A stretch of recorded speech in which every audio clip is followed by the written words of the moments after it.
Swayam Prabha. Digital India. Educated India.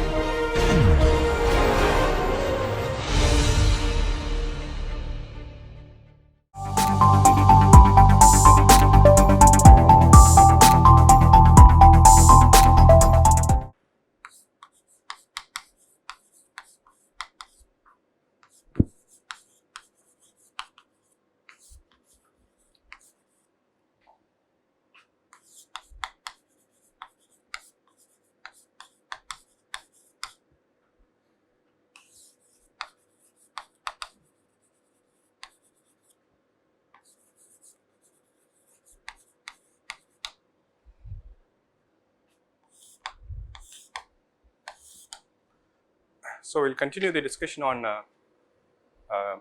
kinetic Monte Carlo simulation of continuous Markov process.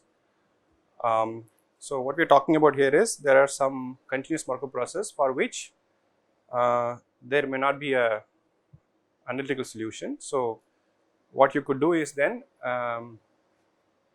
create a very large number of trajectories or sample paths that characterizes the continuous Markov process, and then from these large number of samples you can extract statistical quantities of the process. Okay. So, you can think of kinetic Monte Carlo method as a numerical way of solving the Fokker-Planck equation representing continuous Markov process. As we know that for any continuous Markov process we have to identify the two characteristic functions that means the drift and the diffusion.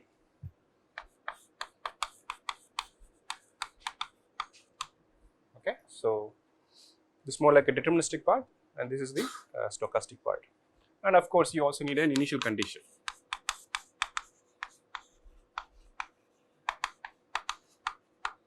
Okay. As with any other dynamic process, you have to know what is the initial condition for the given process. So, once we have all this information, then we can set about the conducting a kinetic Monte Carlo simulation to generate sample paths. So, let us talk about a pseudo algorithm.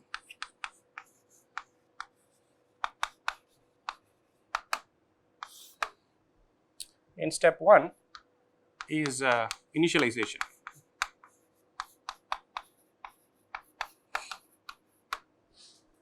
Okay, you will say you will specify x naught at time t naught, okay, and then also specify all the functions.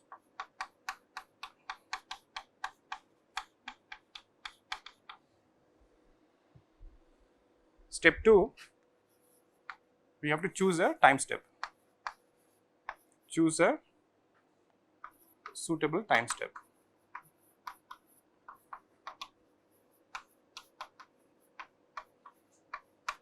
Delta t. Okay. Then step 3, you will generate unit normal random variable.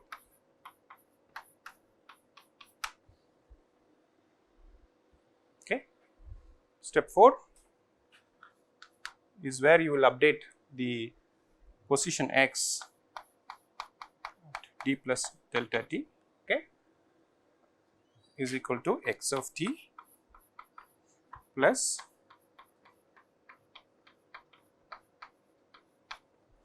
a of x comma t times delta t plus square root of b of x comma t delta t, then you have n of 0 1, and then you will actually be looping here. Once you update this, you will go back, choose another delta t. Sometimes we will see that the delta t need not be constant always, it may change in between. So, or if delta t is chosen to be constant, so you will be only looping between here to here. Okay. So, when you loop here, you will be basically generating x of t versus t. Okay.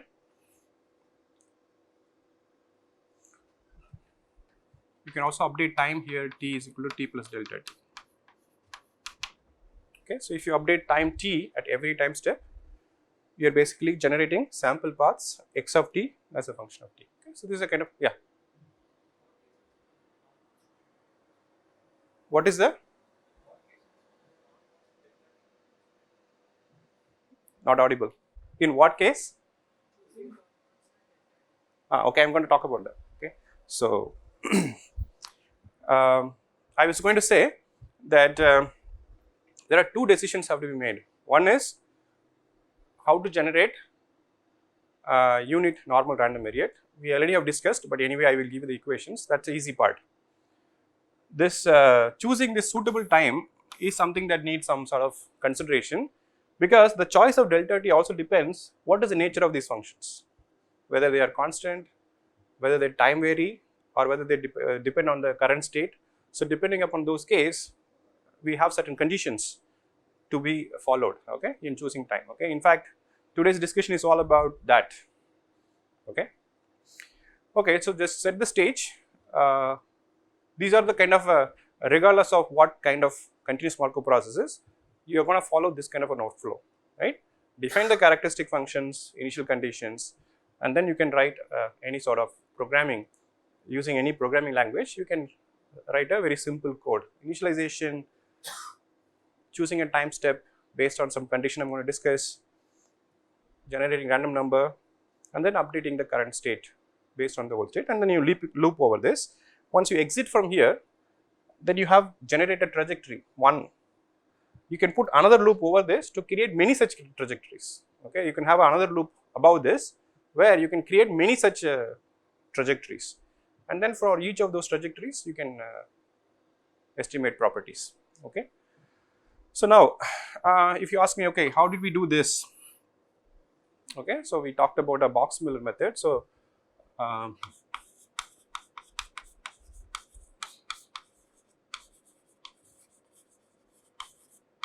so this is to generate a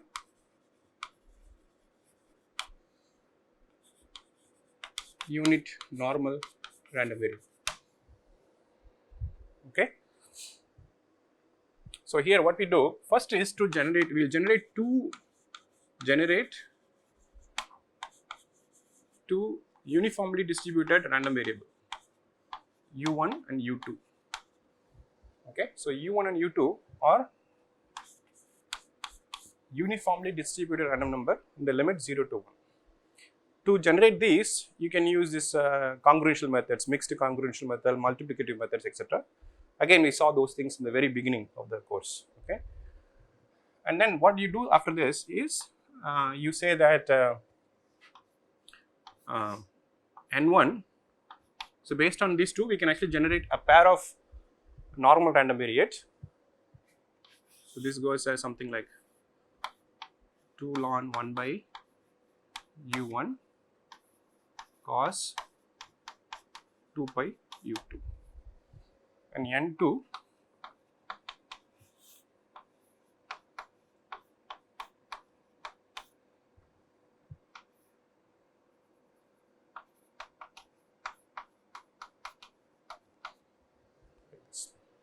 so the two uniformly distributed random number u1 and u2 are used to calculate or to generate two unit normal random variate.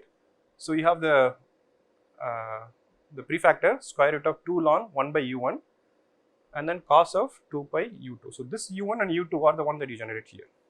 Okay, this one will give you one normal random variable, and the sine function will give another one. So you basically in one step you can create two uniformly distributed random number. Okay, so that takes care of this step.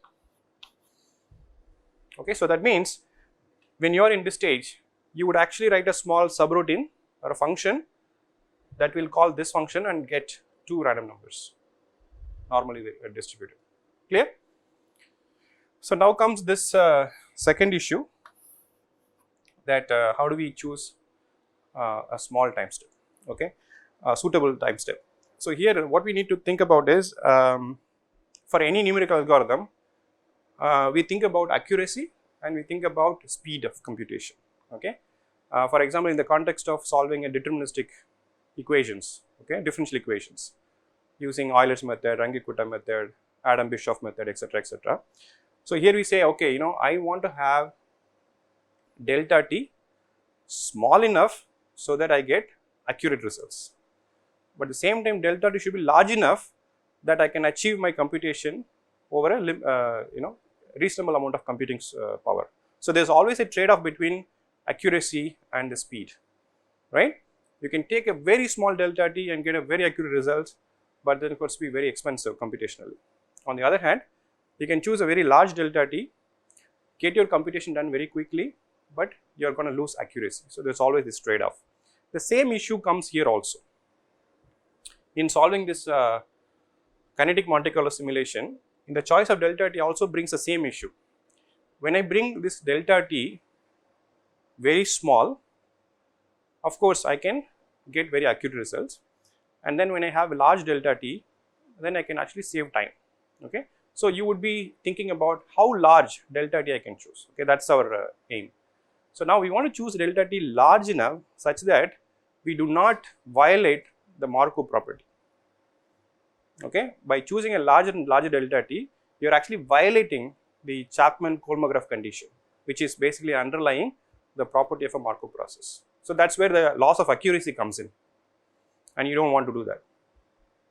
But you can choose always a smaller delta t, but then again, are you willing to pay the price, computation price? Okay, so those are the two issues. Okay, so now what I'll do is I'll go back to that condition where exactly we are violating the Chapman-Kolmogorov equation or the Chapman-Kolmogorov condition which underlies the Markov property, and how we can choose delta t so that we don't compromise on the accuracy. Okay, so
so what I'm this is an equation that I have not derived in the class, but I'm only using this equation just to justify the choice of delta t.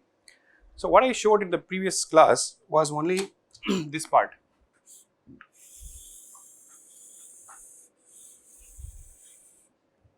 Right, that's exactly what I'm using to update my next position or next state of the random variable.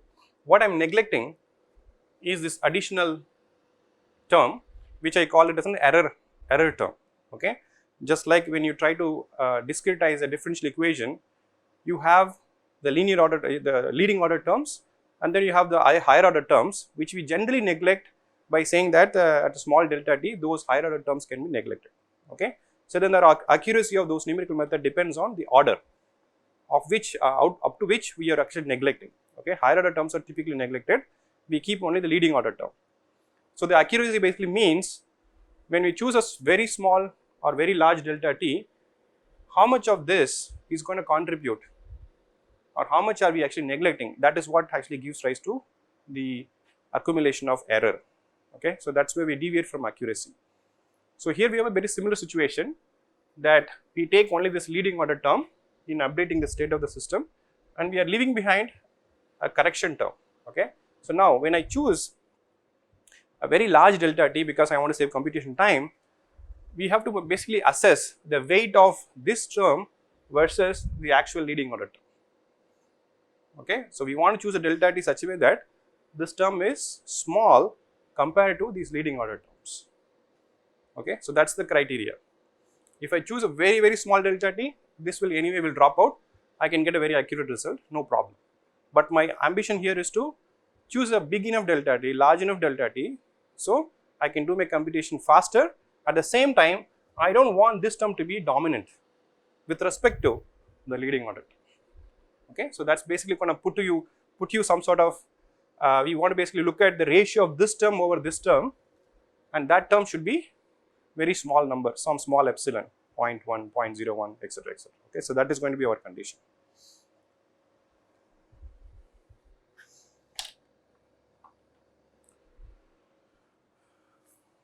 So therefore, we take the ratio of these two terms.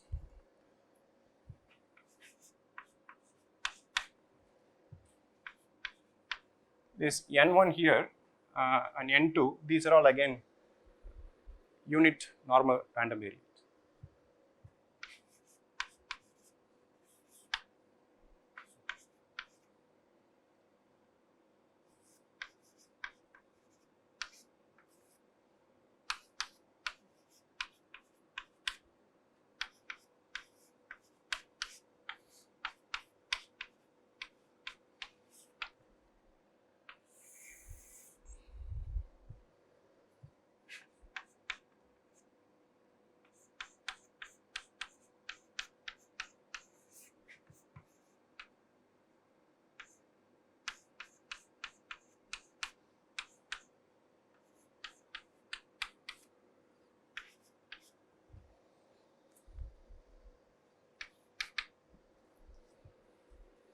So this has to be a very small number, epsilon. Okay, this ratio of the error term by the leading order term, that should be a very small number. Okay, so we can also remove all these random variables n1s and n2s, so that they don't really factor in the condition of the choice. So from here, what we can say is that, okay, there is some prefactor. Of course, it depends on the characteristic functions a's and b's. So basically that means this condition is going to be dependent on what are my choices of a and b, whether they are constant, whether they are functions of x. If they are functions of x, is it linear, non-linear, etc., etc. Okay, so it very much depend on the characteristic functions. So here what we can say is that you have certain number, and then this is multiplying this whole thing, and then divided by some number is less than 1 or less than some small number. So that means this entire quantity here, that has to be less than 1, right? Because if this is much higher than 1, then this condition may not be possible. Okay, so we say that whatever is multiplying here, one of the criteria is that this has to be of the order of 1 or much less than 1. Okay, so we say that the square root of the derivative of b dou x delta t plus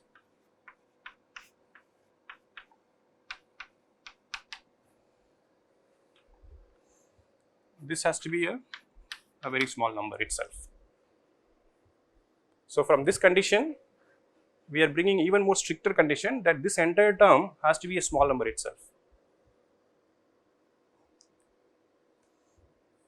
So now we got two terms, and what we can do is we can actually define delta t from each of these terms. Suppose if you have only this term, you can choose what should be the delta t. If you have only this term, you can see what is the smallest delta t. Then we can choose the delta t minimum of those two. Okay, so that we take care of both conditions. Suppose if you take only this,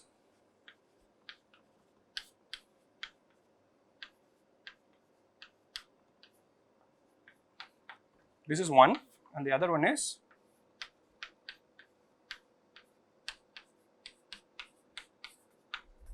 So, I am separating that simultaneously, that this has to be small. So, this will give me a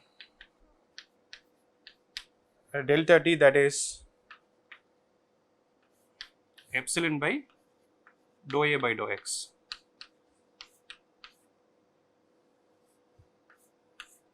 Of course, you have to take the modulus of this, take the absolute value of the derivative, and then if I bring this one,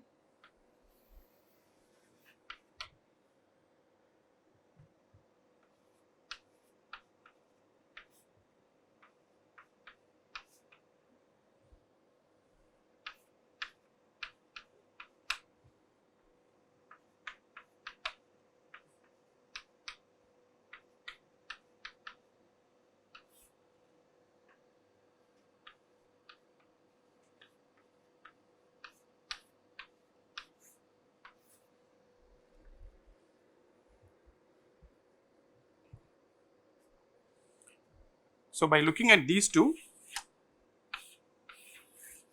we want the delta t to be a minimum of the two conditions.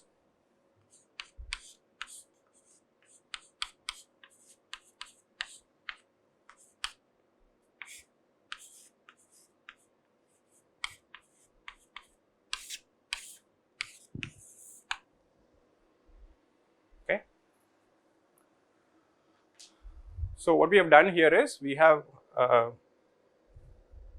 said that this term that we have in this bracket has to be a very small number, epsilon, and then we are saying that individually these quantities have to be less than some small number epsilon. So, I am taking the first condition here, and from here I can choose my delta t such a way that it has to be less than some epsilon square by the derivative dou by dou x of square root of b whole square.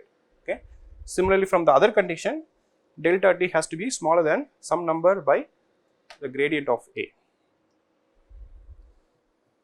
So, finally, this is the condition that we want to be satisfied.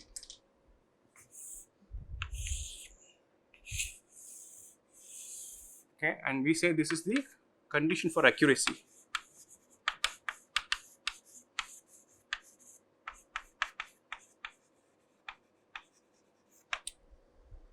If we do not enforce this, if we arbitrarily take a delta t large values, we may accumulate some error because of this term, and that will actually compromise the accuracy.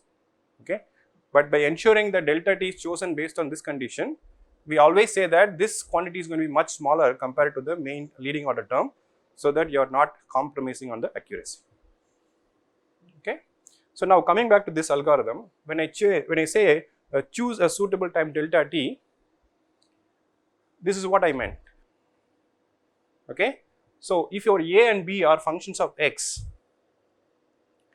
your delta t may also change with respect to time, because the state variable x is also changing. If a and b are constant, then you can have a case where delta t may not change all the time. So, you are either of this case. So, either delta t can change during the simulation run, or it can remain constant. It all depends on the choice of a and b. Any question here? Now, what we can do is we can take some example problems that we have seen before, and we can see under what condition delta t is constant, or going to change, etc., etc.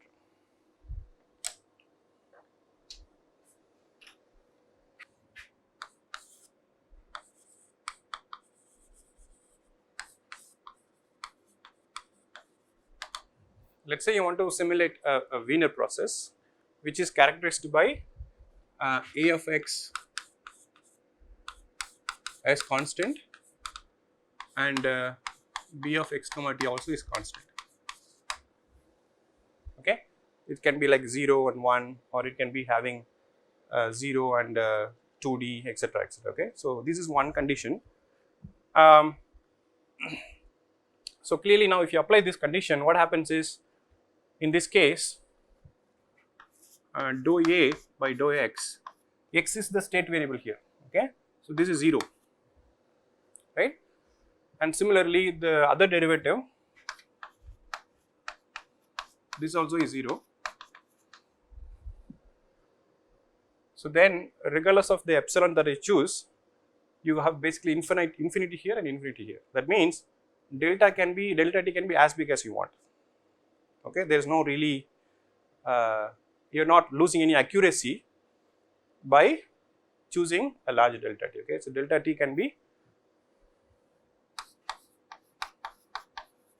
minimum of. Okay, so you will get exact result for any choice of delta t for this particular case.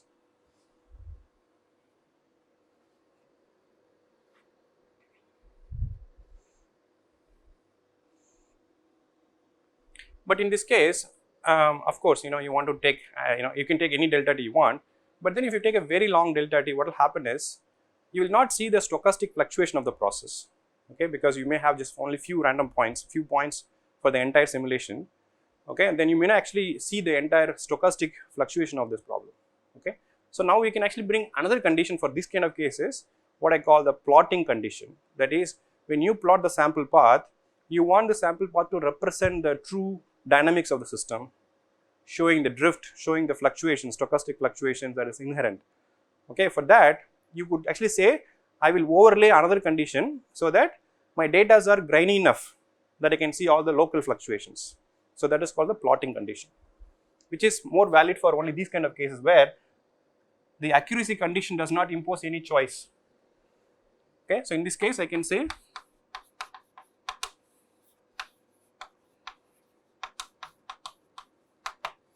so this has to be chosen, delta t is to be chosen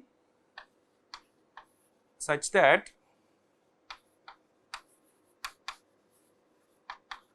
stochastic fluctuations are visible. When I say visible, I mean when I plot it, this basically I meant discernible. It should be something that has to come apparent over deterministic quantities, deterministic variations.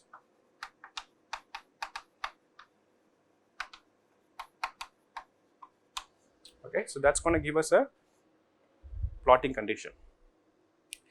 So what I actually mean is this: when I update, I choose a delta t, big, small, whatever it is.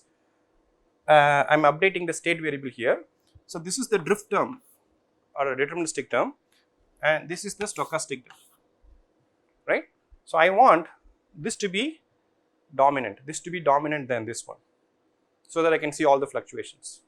Okay, so all I'm saying is take the ratio of these two terms, and that's going to set a time scale for the delta t. Okay, so we can say that square root of b delta t over a delta t has to be some small number epsilon, right?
should be opposite. Yeah. So diffusion should be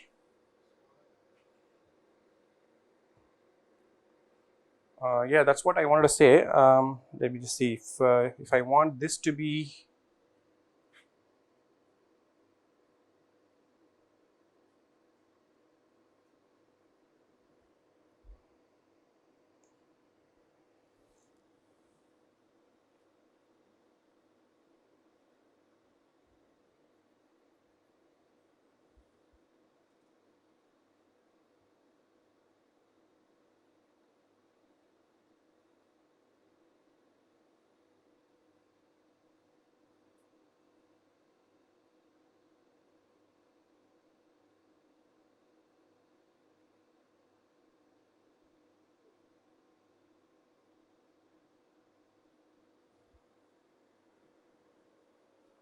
so why do you say this has to be the opposite?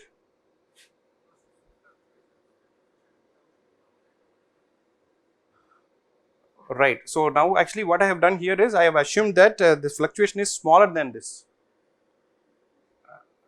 because this number is very small. So this condition is saying that this has to be much smaller than the drift. That is not the condition I want. Actually I want the other way around. You are right. Okay. So I should have written this as A delta t over square root of B delta t. This should have been a small number. Okay. Yeah. Then that's fine. So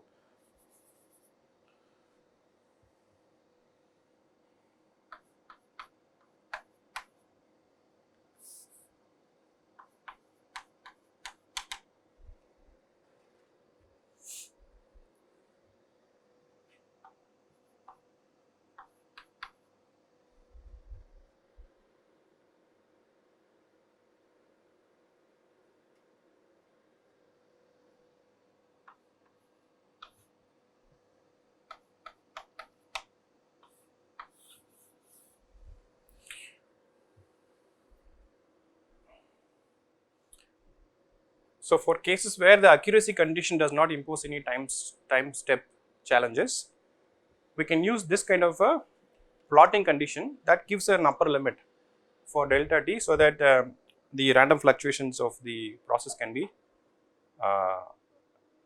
evident when you plot the data. Okay. This is more important, and this is more like an optional. This is more like an operational. We are not compromising any accuracy. This is only an operational requirement. So we have to keep this as an optional condition. If you okay, so when you write an algorithm, look at what is your AB values are. Find out this accuracy condition. Establish this one first, and over and above, you may want to consider this also. Okay.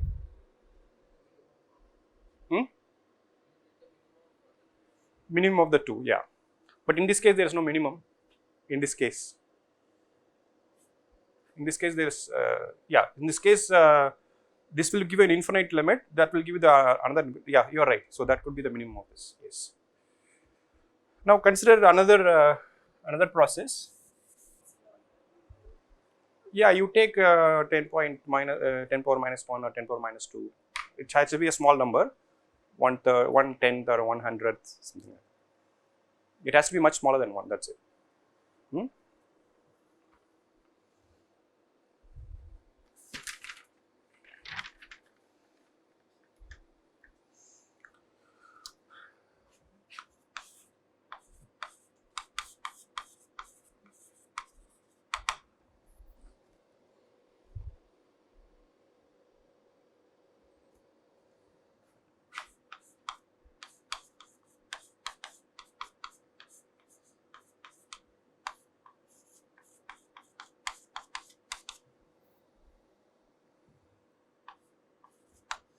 So you may have a process like this where A is not constant anymore, A depends on X and B is constant. Okay, so this is a typical of an OU process. So here what happens is, if you apply this condition for accuracy, so this term will give you infinity, okay, and this term will give you delta t has to be minimum of epsilon by k and infinity. Okay. So dou a by dou x and modulus of that is this k. So the first condition is giving epsilon by k, the other one is infinity because b is constant. So the accuracy condition has to be given by this. Okay, and over and above, if you want this plotting condition, and you can take the minimum of either this or this.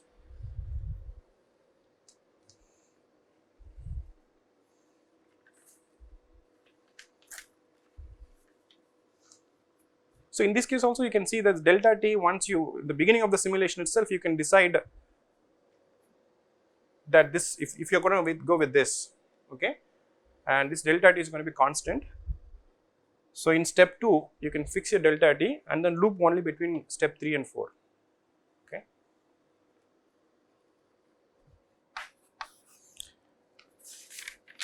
Another process which is called a bistable process. This is, we did not discuss this in the class before, but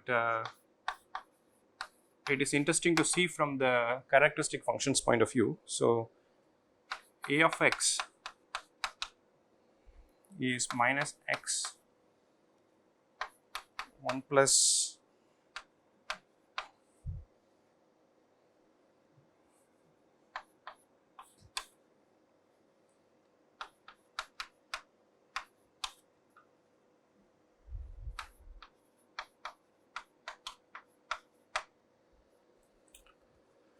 so here a is given as a polynomial in x. Okay, so what happens is this process basically has a two stable state, and it basically transits between the two. So think about like there is a two metastable state for a particle, and kind of shuttles between these two stable states. Actually, this also has an analytical solution, but because of its complex, I didn't discuss in the class. But if you were to simulate a Monte Carlo simulation of this process, you will see that the state starts in one state, one basin, and stays there for a while, and then diffuses to the another state, remains there for some time, and then comes back. And then when you continue, you will see many such transitions from one state to another state and back and forth. Okay, so that is a characteristic of this bistable process. So in this case,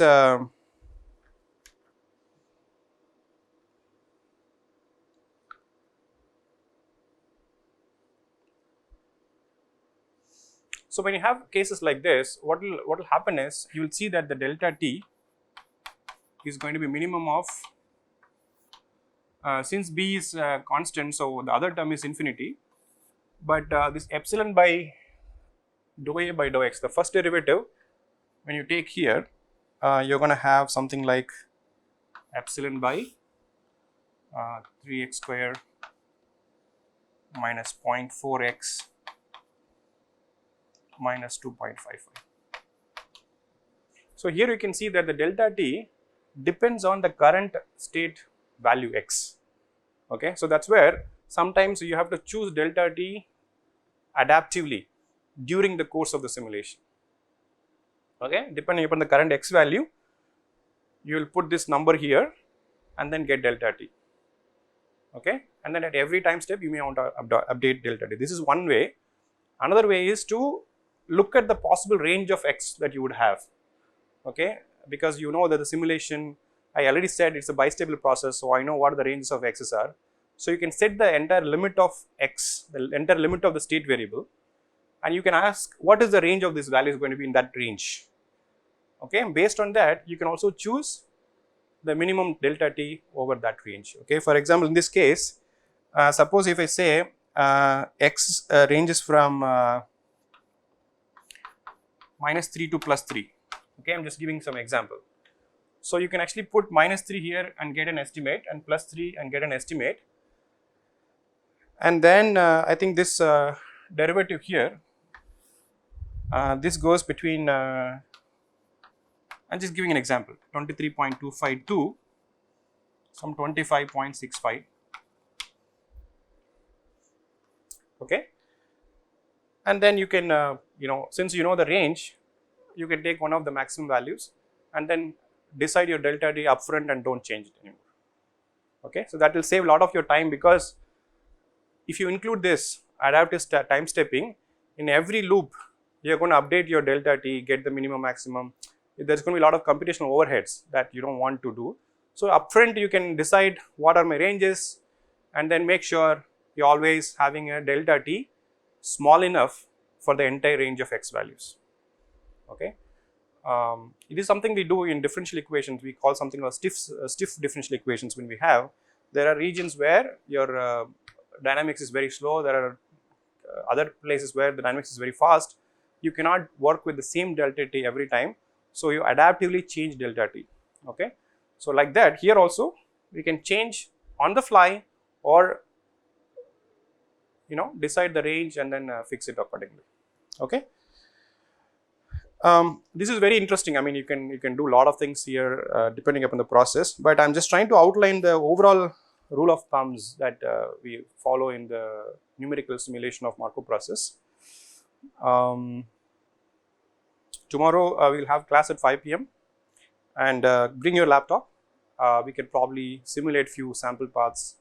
I'll give some A and B functions for different Markov process, and you should be able to generate trajectories. Okay, because this is more useful from a practical point of view, because the analytical solutions are only available for very simple ideal case, and if you want to apply for your research or project, those are very limiting. But here, whatever complex functions you have, as soon as you identify what your characteristic functions are, then you have an algorithm to generate sample paths. Okay, provided that you have a computational resource to do that. So there is no limitation to what level of complexity you can approach here. Okay, so it's a very powerful method, and you can pretty much handle multivariables. Okay, here I talked about one variable. If you have a multivariate problem, you can still handle it.